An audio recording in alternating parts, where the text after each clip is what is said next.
Hello everyone! Large fire installations usually require advanced options for controlling end devices and also connecting to third-party systems. In today's video, we are going to talk about the input-output logics supported by our IRIS panel and how we can use them in different situations.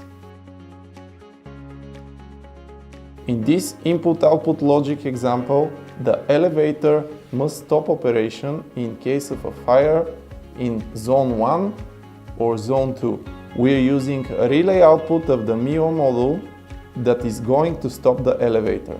We have two detectors, one of them is in Zone 1 and the other in Zone 2.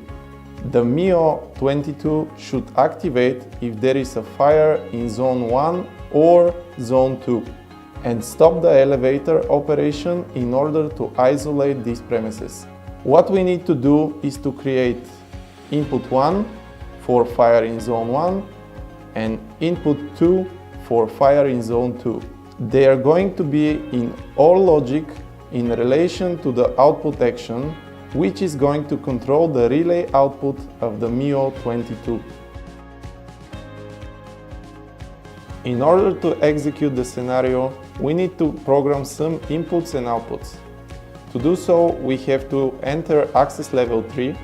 Then we need to go to System Programming Inputs. IRIS panel supports up to 250 logical inputs. The first one we are going to create input number 1, which will be linked with the event of fire in Zone 1. Type none means this input hasn't been used until now, so it is free for us to use it.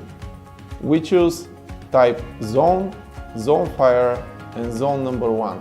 After the correct settings are selected, press apply to save the changes and move on to the next input.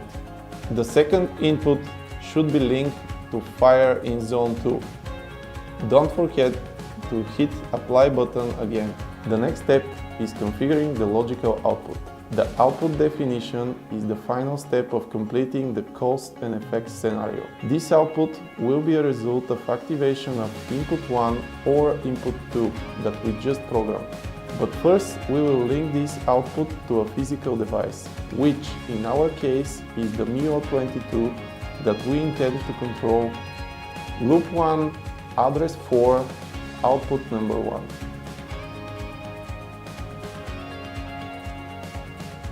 Final step is editing the output map. Output map is the connection between the inputs and the output. In our case, input 1 representing fire in Zone 1 or input 2 representing the fire in Zone 2 should activate the MIO22 output. To do so, we have to enter input 1 and input 2 in the OR logic section of the output map. Again, don't forget to hit apply to keep the changes. That would complete the settings for this input-output logic scenario.